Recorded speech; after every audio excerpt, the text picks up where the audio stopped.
What would you do if a drug and alcohol treatment program opened in the home next to yours? Well, for some Parker homeowners, it's turned their dream neighborhood into a nightmare. 7 News reporter Jaclyn Allen covering tonight's first public hearing in Parker.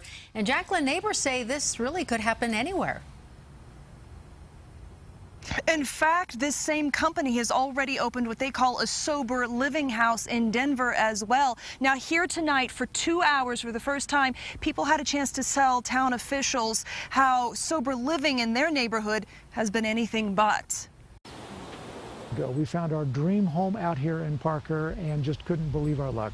These days, when Tom Stockman goes into his backyard, he doesn't feel so lucky. It's a pretty large deck, and most of the folks would be there. So ever since a group home for recovering drug and alcohol addicts moved into the house next door, there have been problems like these. A dumpster on the front yard, cars parked on the grass. But neighbor Leslie Beam says what you can't see in the photos is the constant traffic. So many people and noise. In February, 7 News discovered the business Community Recovery Colorado opening what it calls sober living homes in residential neighborhoods without proper permits. The founder, Chris Batham, a convicted felon. Shame on them. Tonight in this public hearing, Parker's Planning and Zoning Commission is considering a belated special use review and hearing from neighbors. Getting this business operation out of this neighborhood where it shouldn't be in the first place.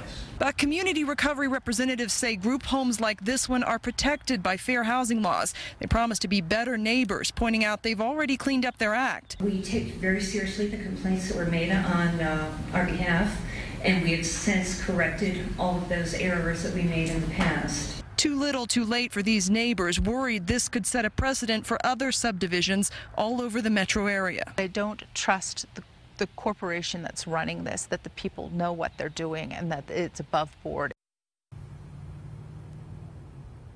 But just in the last hour here tonight, the Planning Commission did vote to recommend this special use permit because of the Fair Housing Act.